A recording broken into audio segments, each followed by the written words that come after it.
I have my silly little GoPro harness that I should put on. Huh? We're just cleaning it for you.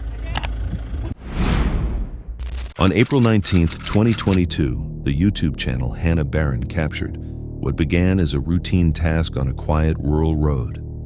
Hannah and her father were hauling heavy equipment across a small bridge when everything suddenly went wrong. Dad went to town, took my truck to rent a trencher, like a ditch witch, and on the way back, the trailer got to acting all funky, so he slows down, thankfully, and it comes up off the ball. It was hooked up correctly, you know, sit down on it, all that good stuff, and broke the safety chains, dented my tailgate, and stopped in the middle of the road. And then before Daddy could get out of the truck, it rolled off the road, off a bridge, and now it's laying in a creek. There's no water or anything hardly on this road, and he found the only creek on the way home for this thing to come off the trailer, the perfect spot, come off the trailer, and the whole thing rolled off in the creek. So now we brought the Lil down here to get this thing out of the creek. You might as well laugh about it. Ooh, I got that. We're just cleaning it for you.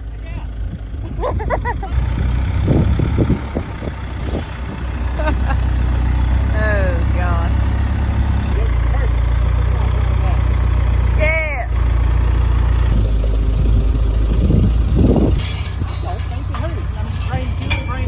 And you can see where it skin up the pavement when it come off the trailer. And then it just rolled down and... These on here. Yeah, because it come off right there. Without warning, the trailer disconnected after the hitch failed. The weight shifted forward, sending the equipment crashing into the creek below. The footage later showed damaged pavement-bent metal and the difficult recovery effort involving heavy machinery.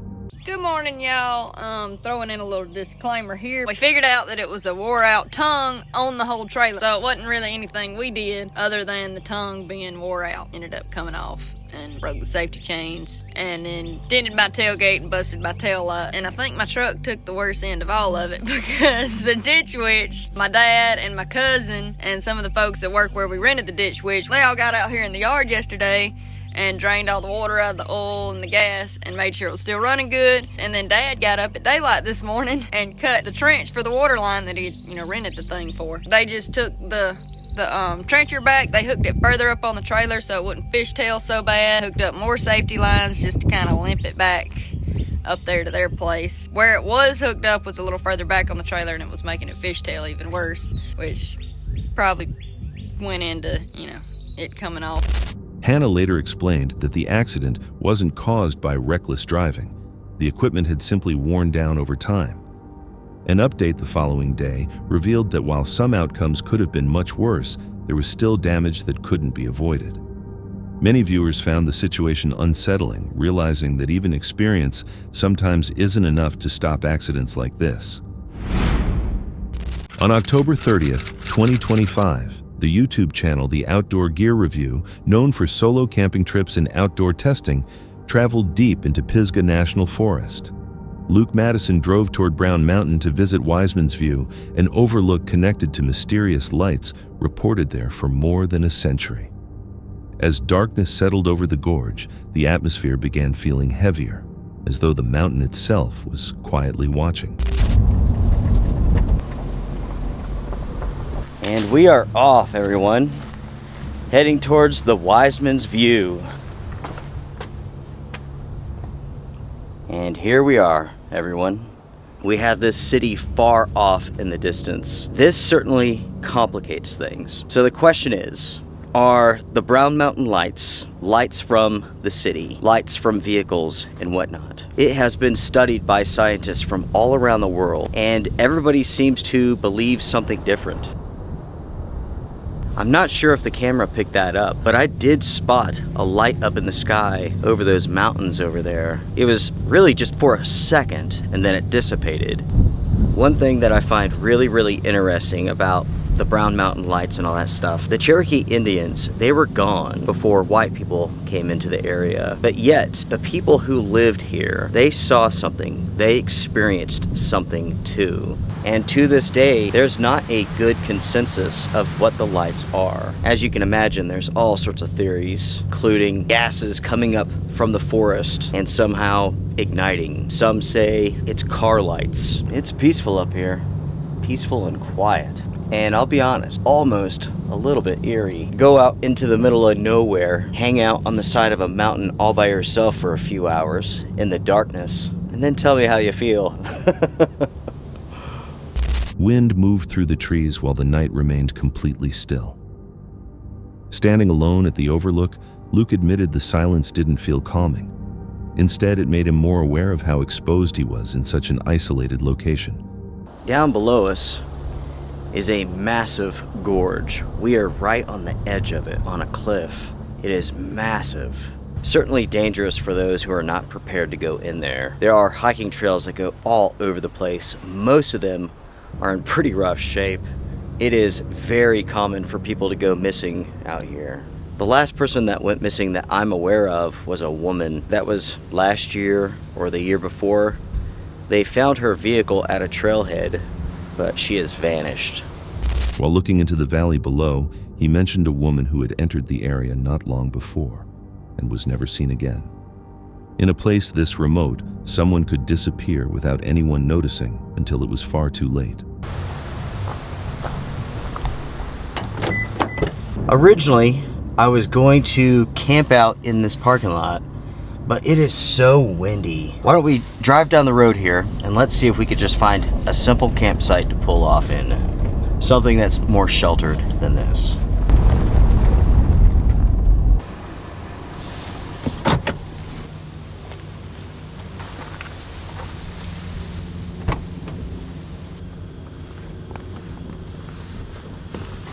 I'm in for a warm night, even though it's quite cool out.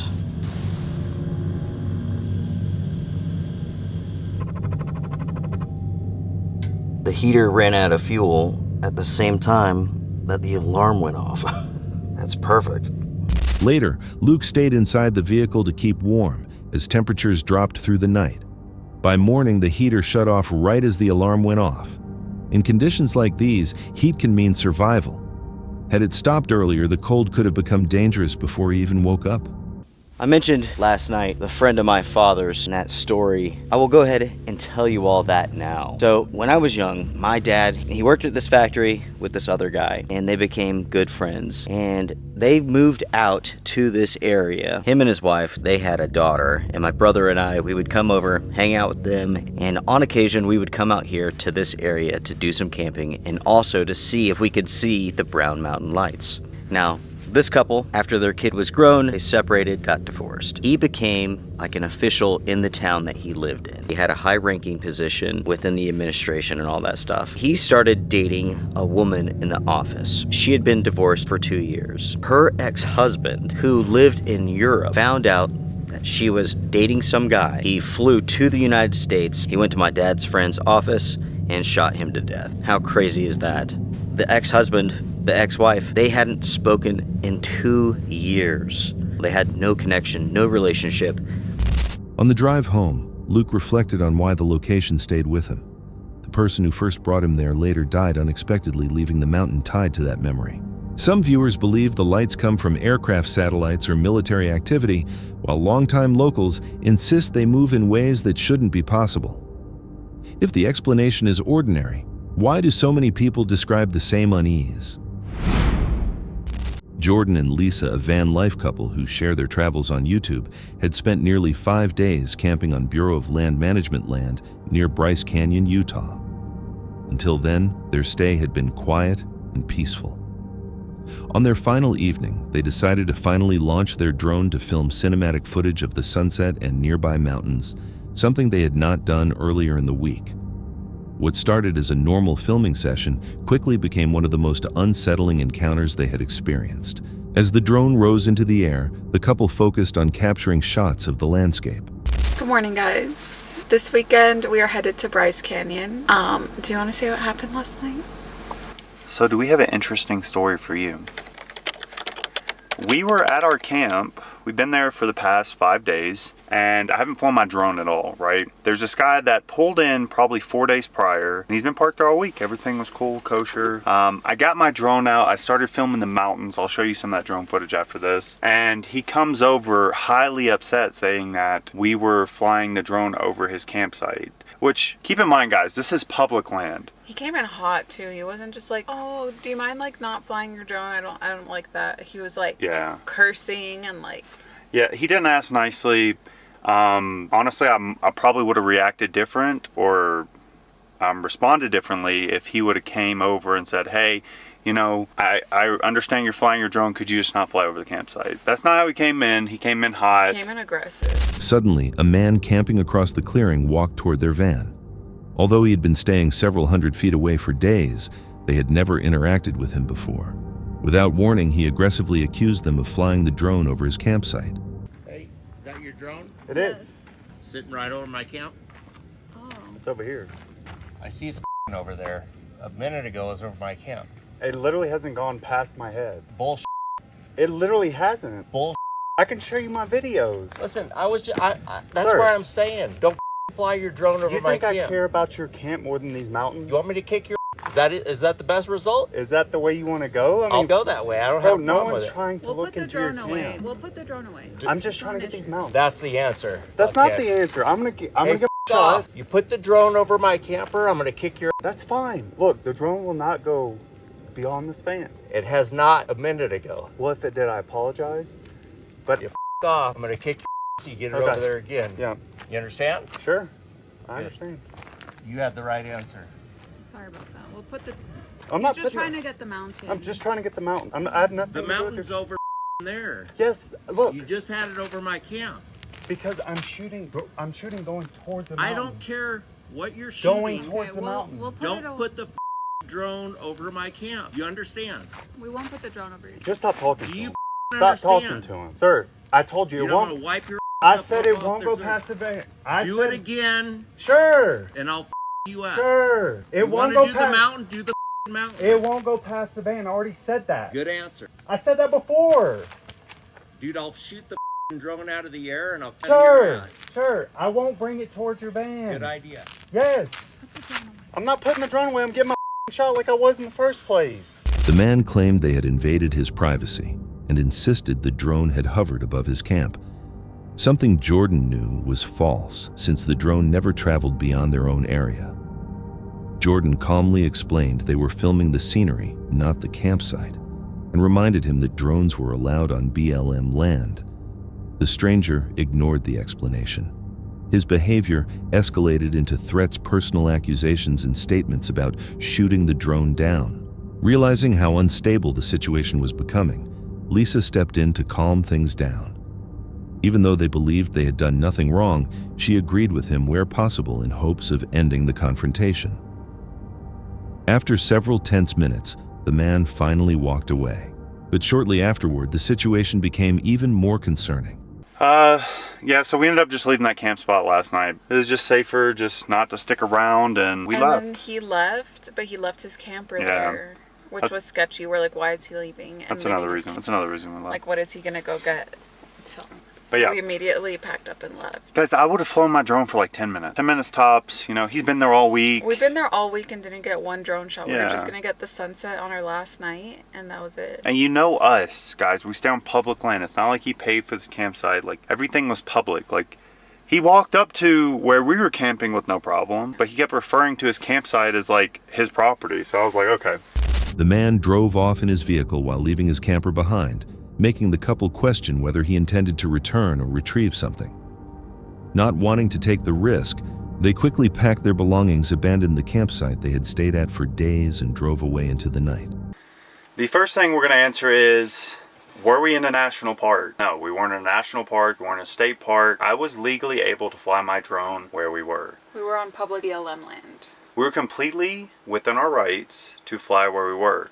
For those of you wondering, I've been flying drones for 2 years. I am 1 trust certified, and My smallest drone does not have to be registered, but my other drone does, so I follow all the FAA rules and regulations. On the DJI app, it has an integrated GPS system, which shows you no-fly zones. This is what it looks like. I'm gonna go to the spot that we were at. For those wondering, you see this spot? We're right in here. This is referencing other people that flew their drone in this area. Later, they explained to viewers that their drone flight had been completely legal. They followed FAA regulations, used the DJI app with built-in no-fly zone warnings, and confirmed they were flying in an approved area. Jordan also emphasized his experience and training, stating that the flight had not been reckless or invasive. The encounter reflects the tension that can happen when drone technology clashes with people's expectations of privacy, even on public land. Although the couple followed the rules, the man may have believed he was being watched. Whether his reaction came from misunderstanding, paranoia, or personal stress remains unclear. What do you think caused the man's hostility? A genuine belief that his privacy had been violated, or something more serious beneath the surface? And in a remote place like this, would you have stayed to finish filming or left the area like Jordan and Lisa did? August 23, 2025. Deep in the Canadian Rockies, along the Big Elbow Little Elbow Loop, Jenna Alexis returned. Her YouTube channel focused on rugged outdoor adventures, and long solo rides had already taken her across countless trails. But this route carried history. The last time she attempted it, mechanical problems forced her to turn back.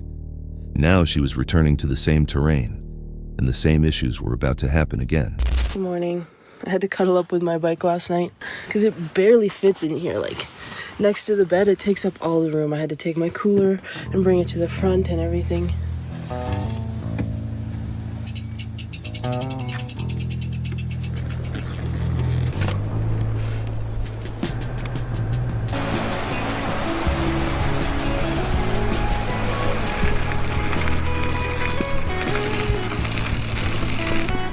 It took me forever to get up and going this morning. I left my campsite at like 5 or 6, and then as soon as I got to the trailhead, I was like, you know what? I could use a little bit more sleep. So I took a nap in the parking lot for like 2 hours. And to be honest, I think I needed that. Like, I think I'm healthier for it. I've been running on fumes lately, but we're here now. We made it to the trail. The first night immediately set the mood. Cramped inside her tent with the bike pushed against her sleeping area, Jenna barely rested. By morning, she was already exhausted, returning to the parking lot to sleep another 2 hours before finally starting the ride. The trail opened with heat and constant effort. Rivers crossed the route, forcing her to walk through freezing water wearing Crocs.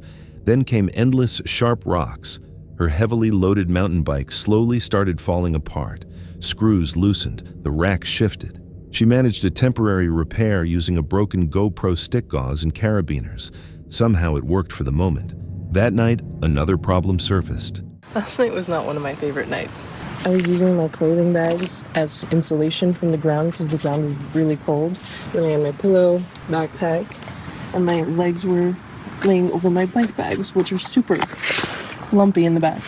And I had my first aid kit over my tailbone that was like poking into the ground. Definitely like one of the bottom 5 sleeps I've ever had. I did get up at like 2 to see the meteor shower, and that was really cool. And I bet you if I had a comfy bed, I would have just slept right through it. So at least I got to see that.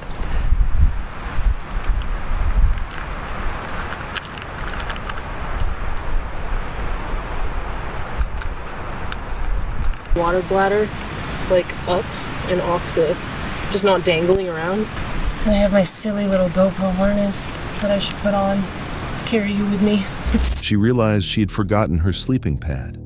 The ground felt cold and unforgiving. Unable to sleep comfortably, she later described it as one of the worst nights she had ever experienced. Around 2 a.m., she stepped outside and watched meteors streak across the freezing sky. One more unfortunate thing happened. I was hearing like a weird rubbing noise on my tire and I couldn't figure out what it was. And as it turns out, I lost one of the screws from my bike rack. I, being the smart person that I am, did not bring an extra. So the left bag is kind of rubbing on my tire. Like, it's still on, but it's not like good. So what do I do? Oh no.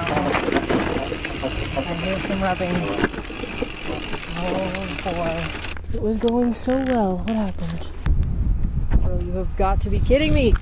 The one on the other side fell out too, and I just tightened it when I fixed the other one. What is happening? Like on the exact same spot. And I tightened it right after I fixed the other one. So what's happening? I have one more GoPro thing on this, but I don't have any more gauze to like wrap it with. So... Hours later, the same problem returned. Another screw came loose, another side of the rack failed, and once again it happened in the exact same area as before. The same trail, the same breakdown. Jenna repaired it again, but the question stayed in her mind, why here? By the time she made it back to the van, the trip was finished. Her smile looked exhausted, and she made it clear she would never attempt the loop again. Viewers noticed the same thing she did. Many questioned the odds of the exact failure happening twice in the same location. Others described the loop as cursed, pointing toward the repeated breakdowns, forgotten gear, and even the police encounter, as if the trail itself pushed people away. Some joked about the crocs and improvised repairs, but underneath the humor was real discomfort. It no longer felt like simple bad luck. It felt repetitive. So what exists along the elbow loop? Nothing more than steep terrain and loose rock, or something harder to explain. When the same failures happen in the same place and experienced riders refuse to return, the question becomes difficult to ignore. If the trail tested Jenna twice, what could happen to the next person who rides it? This video comes from the YouTube channel Man Dog Wild, where creator Johan M.G. Wild has spent the last 4 years bringing viewers along on camping and survival adventures in remote wilderness areas. Known for his deep love of the outdoors, Johan regularly shares the beauty, difficulty, and excitement of exploring nature and living off the land. In this video, what begins as a peaceful camping trip slowly develops into a tense and unexplained encounter deep in the forest. For this particular trip, Johan heads far from civilization, once again expecting to enjoy the quiet environment he's familiar with. But this time, he decides to try something different. Alongside camping, he experiments with a paranormal investigation after developing a strange feeling that the area may hold more than it first seems. It's February 9th, 2025. Johan starts the journey in a positive mood, appreciating the clear weather while searching for a suitable campsite. After exploring for a while, he finally finds a good location. Once camp is prepared, he sits down with a hot cup of coffee and takes time to relax while enjoying the peaceful surroundings before darkness arrives. As the sun begins to disappear, the atmosphere slowly changes. The fading light casts long shadows across the forest, giving the area a more unsettling feeling. Johan decides it is the perfect time to begin his experiment. He opens several ghost hunting apps and starts testing them, but at first, nothing unusual appears. The readings remain normal, with no obvious signs of paranormal activity. However, his dogs begin behaving differently. Is it? I hope that's Yeti.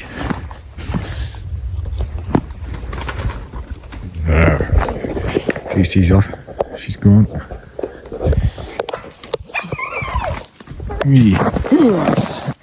Torch.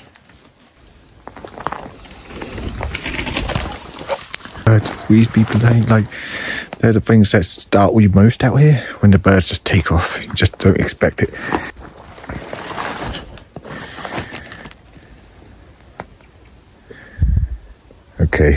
Okay, Agu. Their sudden alertness immediately makes him uneasy. When a nearby bird suddenly flies away, he briefly assumes the dogs were reacting to a small animal. Even so, the strange feeling never completely disappears. As the night continues, the atmosphere seems to shift further. The air feels tense and unusually heavy. I just heard some kind of... What the f***? Huh? Yeti?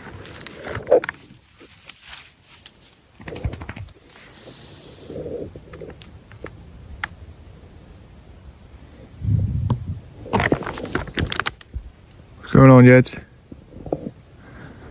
Yes, sir.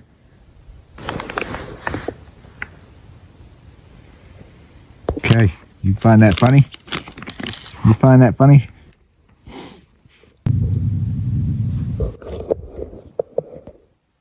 You okay? What's the problem? Okay. I don't know why she's sitting right behind me growling. I'd prefer it if you didn't growl at me, huh? I don't mind during the daytime when we're not in the middle of a dark woods. You're sitting right behind me growling. What is that? Johann starts questioning whether the sounds around him are truly natural. His dog reacts again, and noises coming from the dark woods make the situation feel even more uncomfortable. Despite the lack of clear evidence from the apps, he continues investigating while trying to remain calm and focused. Huh?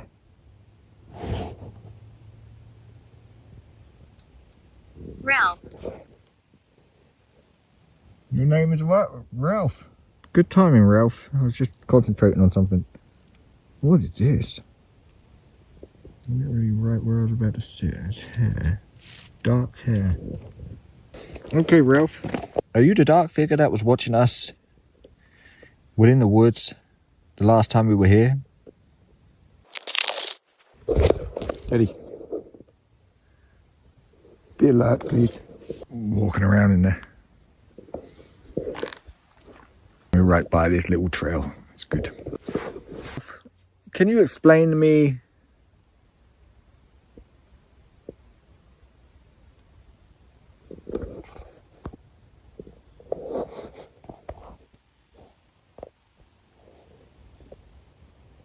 moving around, Ralph? Is that you? I don't know. I'm right here.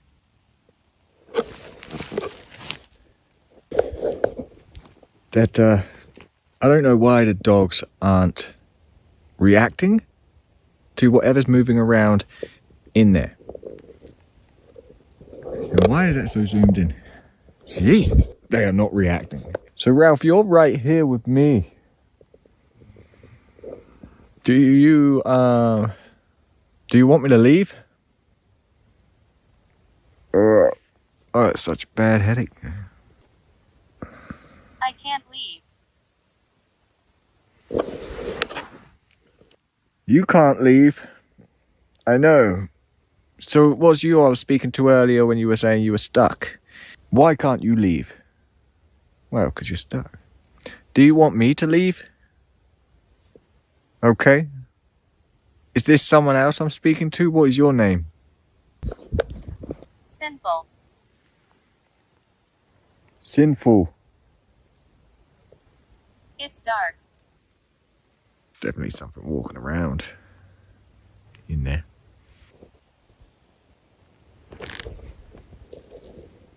I'm not sure how. You're not sure how to leave. How are you not hearing that, Yeti? What the f? Eventually, the pressure becomes overwhelming. With strange device reactions and unexplained sounds surrounding the campsite, Johann decides to end the investigation. He returns to his shelter and lies down, but the uneasy feeling remains. Sleeping becomes difficult, and the strange atmosphere continues lingering around him. In the end, what started as a calm camping trip becomes a mysterious encounter filled with uncertainty. No clear explanation is ever found, only questions left behind by the experience. If you had been there, would you continue investigating or leave before something moved closer?